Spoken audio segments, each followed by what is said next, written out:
So, um, उस वक़्त as you know, we started to really feel Guruji's presence is there in this format of satsang. They started to happen with multiple people over the world. तो धीरे-धीरे ये messages आने लगे again to mostly newly connected people कि सत्संग ऐसे करना चाहिए, जोत जलाएँ, स्वरूप हो, भोग हो या शब्द्स हो। शब्द्स एंड लंगर प्रसाद एंड सत्संग sharing our the main essence of सत्संग। जो गुरुजी ने बहुत-बहुत संगत को उस वक़्त सेम टाइम पे अलग-अलग जगहों पे सिखाया और समझाया and then people started doing it. So we do not do satsang, Guruji does satsang. Guruji gives the message, Guruji sends the sevadars, Guruji gives the physical space, Guruji tells you what flowers, Guruji tells you what langar is to be made. Guruji does everything. We only have to be open enough and connecting enough, trying to connect and remembering Guruji enough that we can listen to what his instruction is, so that हाथ पैर भी वो चला रहे हैं, but we can surrender the body to him, to his will. That Guruji, may I be an instrument of your grace and your will कि आप जो कराएं मुझसे, that is what is happening. So our logical mind gets in the way, but our faithful mind, which is the empty ghada, that can receive Guruji's wish. जय गुरु जी संगत जी। ऐसे हाँ हमने सुना ही है कि गुरु जी कहते हैं सत्संग करने और सुनने का दोनों से ही गुरु जी हमें ब्लेसिंग देते हैं, दोनों से ही भला होता है। आज सत्संग की महिमा के लिए एक स्टोरी भी मैं बताती हूँ आपको। एक बार एक आदमी था, अमीर आदमी था, जिसके पास एक बहुत बड़ी अटैची थी है, पर उसने कभी भी कोई दान पुण्य, कोई अच्छा कर्म नहीं किया था। तो एक बार भगवान रूप बदल के उसके पास आए। अब वो जा रहा था, उससे लगेज उठाया तो जा नहीं रहा था। उसने सोचा कि किसी को बोलूं कि मेरा ये सामान उठा के लेके जाए। फिर उसने देखा कि एक बूढ़ा व्यक्ति वहीं पे वो खड़ा था और उसने पूछा कि क्या आप मेरा जो ये लगेज है उठा सकते हो, उसके बदले मैं आपको कुछ पैसे दूंगा। उन्होंने कहा ठीक है, लेकिन एक शर्त है। तो उस रिच मैन ने पूछा कि क्या शर्त है।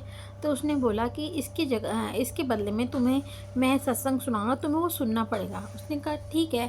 अब उससे उठाया तो जा नहीं रहा था और कोई ऑप्शन भी नहीं था, क्योंकि और कोई बंदा नहीं था। तो उसने कहा ठीक है। उस व्यक्ति ने कहा कि ठीक है, तुम उठा दो, मैं तुम्हारा सुन लूँगा। तो पूरे रास्ते जो ओल्ड मैन है उनको एक सत्संग सुनाते रहे और अपने उसके घर पर उसका सामान लेके चले गए।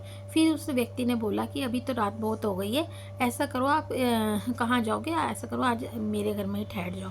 तो उसने कहा ठीक है, ठहर तो जाऊँगा, पर आज रात को तेरी मृत्यु हो जाएगी। उसने कहा ऐसे कैसे हो सकता है, उसे विश्वास नहीं हुआ। मैंने कहा हाँ, पर एक मैं तुझे राय बता रहा हूँ, अगर जब तुझे लेके जाएंगे धर्म राय के व्यक्ति, तो उसको वो तुझसे पूछेंगे तो उसको कहना कि मैं पहले जो है स्वर्ग जाऊँगा है। उसने कहा ठीक है, और वो अंदर चला गया। उसे विश्वास तो था नहीं उसके कोई बात का, क्योंकि वो तो भगवान खुद आए हुए थे, पर उसे कोई विश्वास नहीं था।